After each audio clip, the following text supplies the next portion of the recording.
fenêtre sur l'emploi, pour rester un peu dans l'esprit du débat du cercle des experts, Pôle emploi, les demandeurs d'emploi, la reconversion, on en parle dans un secteur très particulier que vous connaissez, les infirmières. Elles ont parfois la tentation de Venise, elles ont été épuisées pendant cette crise Covid.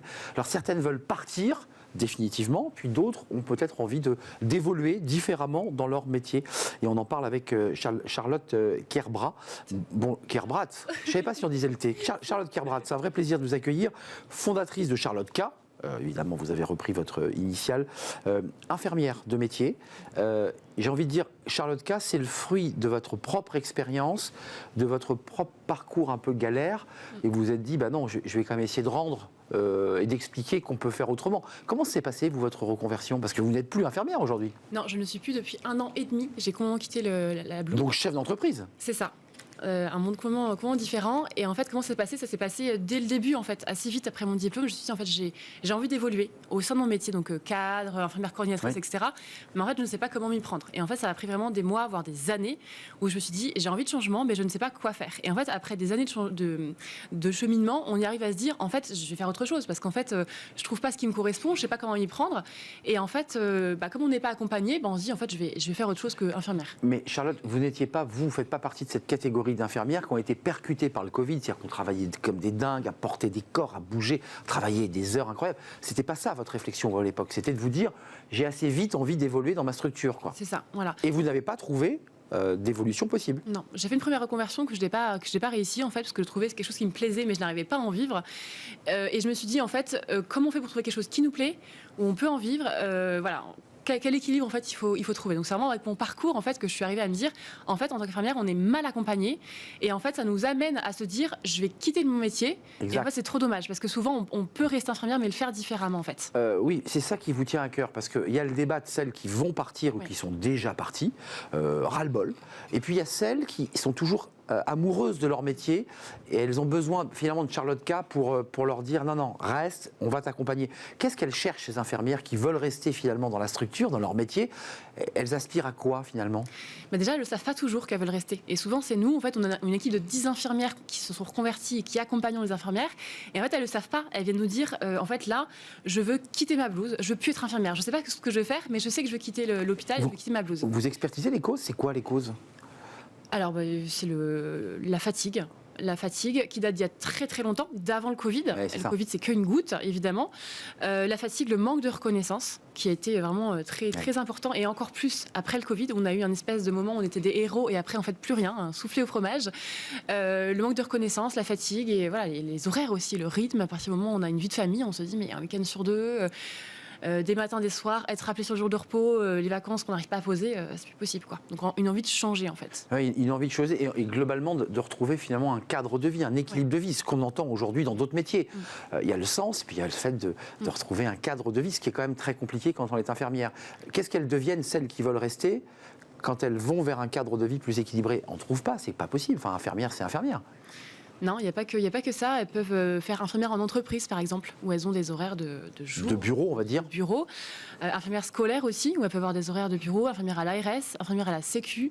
Voilà, il y a des postes, en fait, d'infirmière où on peut avoir des horaires, même en labo, en fait, où il y a il n'y a pas de dimanche, etc. Exact. Ça veut dire que vous, votre boulot, c'est là, vraiment comme une sorte d'agence d'intérim, de recrutement et de placement, c'est que vous vous mettez aussi en contact avec ces institutions. Comment vous faites là? Expliquez-nous. Nous, on fait des bilans de compétences pour infirmières. Donc, un bilan de compétences qu'on a un peu revisité, parce qu'un bilan de compétences, ça date d'il y a quelques années, c'est un peu vieillot. Donc, c'est un mix entre bilan de compétences et développement personnel. Et du coup, on les aide vraiment. Alors, comme on fait que des infirmières, on est aussi spécialisé là-dedans. Donc, on les aide en fait à trouver les bonnes structures, les bonnes passerelles aussi. Avec d'autres diplômes, maintenant, on a un niveau de licence en tant qu'infirmière. Donc, quel master on peut avoir? Très important, ça. Comment est-ce qu'on peut évoluer avec ce beau diplôme qu'on a? Et nous, les 10 coachs de l'équipe Charlotte K, on aime notre métier. On n'a pas été jusqu'au burn-out au point de te dire je veux être infirmière, j'aime plus ce métier, etc. On aime le métier. Toujours attaché. On a aussi à cœur de le faire évoluer. Et tout ça, vous parlez de directeur d'hôpitaux. Moi, ce que je prône aussi, c'est les masters qui sont possibles après infirmière, dont les masters... Formation. C'est ça, dont les masters management. Et en fait, je considère que s'il y avait plus d'infirmières à diriger des établissements de santé et médico-sociaux, il y aurait plus de personnes de terrain, donc ils se rendraient compte de quelle est la réalité du terrain en fait. Il n'y aurait pas que des personnes qui seront dans leurs chiffres, à regarder que des C'est un peu le reproche qu'on fait aux directeurs d'hôpitaux. Ce sont des gens un peu techno qui viennent plutôt de grandes écoles, entre guillemets, et qui ne connaissent pas la réalité d'une journée d'infirmière ou même des gestes d'une infirmière qui sont parfois difficiles, qui sont fatigants. Est-ce que vous constatez, là, j'allais dire, je mets des guillemets, une forme d'hécatombe, c'est-à-dire une accélération de ces infirmières qui poussent la porte de Charlotte K et qui vous disent fais-moi le bilan de compétences, j'en peux plus. Ouais, il y a une accélération, pas tout de suite pendant le Covid. Moi, j'ai fait la première vague en renfort en EHPAD. Et en fait, quand on était dedans, on était tellement dedans, sous l'eau, qu'on n'arrivait pas à se dire, OK, qu'est-ce que je vais faire de ma vie? Et le mois de septembre qui a suivi, on a vu tous les médias dire, elles se reconvertissent en tant que pâtissière, en tant que... C'est vrai. Parce que là, vous avez réfléchi. Elles n'étaient pas tout de suite reconverties. Enfin, ça, c'était un peu des médias qui en faisaient un peu trop. Les médias. Clairement, on était sous l'eau, en fait. Et même après la deuxième vague, ça a commencé tout juste, en fait. Et là, maintenant, elles se disent, OK, ça va durer longtemps, comme vous le disiez tout à l'heure. On est parti pour un bon bout de temps. OK, en fait, il me faut quelque chose d'autre pour le long terme parce que je ne tiens plus. Et elles ont aussi vécu des choses pendant le Covid. Très très difficile, avoir des salles de pause qui se transformaient en morgue, avoir des patients décédés tous les jours, c'était des chocs horribles en fait. Et elles se disent mais ça, la souffrance, je n'en peux plus. Elles ont leur coupe la coupe est pleine, de douleur, qui est pleine en fait. Et elles se disent ok là je peux plus, il me faut autre chose. Charlotte Kerbrat, donc vous avez beaucoup d'infirmières à qui vous faites un bilan de compétences avec votre équipe de coach. Une fois que le bilan est terminé, est-ce que vous réussissez entre guillemets à les placer toutes là où elles ont envie d'aller? C'est-à-dire qu'à un moment donné, est-ce qu'il n'y a pas un côté déceptif en disant, voilà, il y a un nombre limité d'infirmières scolaires, il y en a un nombre limité à l'ARS, et que le principe de réalité, c'est qu'il y a plus de demandes à l'hôpital qu'à l'ARS. Comment vous gérez ça? Justement, notre bilan, en fait, si vous voulez, par rapport à un bilan classique, donc non seulement on est spécialistes infirmières, mais aussi on va plus loin, en fait, si vous voulez, dans le après. On ne les laisse pas en train de leur dire, ok, tu veux être infirmière scolaire, c'est ce qui te correspond, point barre, salut, à la prochaine. Pas du tout. Elles rentrent dans une communauté d'infirmières, en fait. On fait des séances collectives régulièrement. On se parle. Une fois qu'elles sont en accompagnement, elles restent à vie dans la communauté. Donc en fait, c'est vraiment une communauté en fait qu'elles rejoignent et après on les aide jusqu'au bout. Tant qu'elles ont besoin, même si c'est 6 mois, 1 an après, on est toujours super motivés de les avoir. On a envie de les aider à aller jusqu'au bout. Et pour ça, le réseau, en fait, ça fait tout. Parce qu'en fait, les infirmières, il y en a qui partent, qui reviennent, qui quittent des postes d'infirmières scolaires, donc d'autres qui en ont besoin, etc. Et ça, c'est vraiment important de serrer les coudes. Surtout et le réseau, ce qui permet de savoir où ça bouge, un poste se libère, évidemment. Vous, qu'est-ce qui a changé dans votre vie? Je pose souvent cette question dans Fenêtre sur l'emploi, parce que vous êtes passé d'un métier dans l'humain pur, dans la souffrance, dans l'accompagnement, et vous êtes devenu chef d'entreprise. C'est-à-dire que quoi qu'il arrive, vous faites de la compta. Qu'est-ce qui a changé dans votre vie? Déjà, je ne fais pas de compta parce que j'aime pas les chiffres. Bon, ça, c'est réglé. Je ne gère pas ça. Donc, Charlotte est une comptable.